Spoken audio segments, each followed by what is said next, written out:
ஏன் அங்கிள் இந்த கரண்ட் போகுது போகுதுன்னு சொல்றாங்களே, அது எங்க தான் போகுது?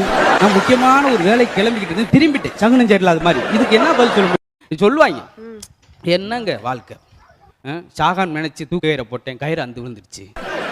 சரின்ட்டு ரயிலில் சாவு கொண்டு போனேன், அன்னைக்குன்னு பந்தாயிடுச்சு. நீர் கிணத்துல குதிக்கணும் போனேன், அன்னைக்கு தண்ணி இல்லை. சாக போறேன் தண்ணி இருந்தானே, தண்ணி இல்லாட்டி குதிக்க வேண்டியானே. அப்படியே ஒரு சோகமாவே பேசுறது. ஒரு ஆள் தொடர்ச்சி 24 மணி நேரம் கார் ஓட்டியிருக்கான். எப்படி சார் கொஞ்சம் கூட டயர்ட் ஆகாம 24 மணி நேரம் ஓட்டிக்கிட்டே இருக்கீங்க எப்படி? இல்லை பார்க்கிங் பண்ண இடம்லாம் தர்றேன். ஏண்டா நீ வேற எங்கே போட்டு உயிரை வாங்குறீங்க? முதல்ல கோழி வந்துச்சா முட்டை வந்துச்சா, எது ஆர்டர் பண்ணுமோ அதான் வரும். ஹோட்டல் சம்மந்தப்பட்ட விஷயமா பேசிட்டே இருந்திருக்கேன். கையெடுத்து கும்பிட்டாரு, அப்பா உனக்கு சொல்கிற அளவுக்கு எனக்கு சத்து இல்லடா. நம்ம வைகை எக்ஸ்பிரஸில் இந்த செகண்ட் கம்பார்ட்மெண்ட்டில் ஒரு பாடி கிடஞ்சாமே, என்ன பார்த்தீங்க நீங்கள்? என்ன பார்த்தீங்க? பாடி மட்டுமா கிடஞ்சி, கூட ஒரு சேலையும் கிடஞ்சி. ஒரு பணம் கிடைக்கலான்னாடா எதோ பார்த்துட்டு எல்லாம்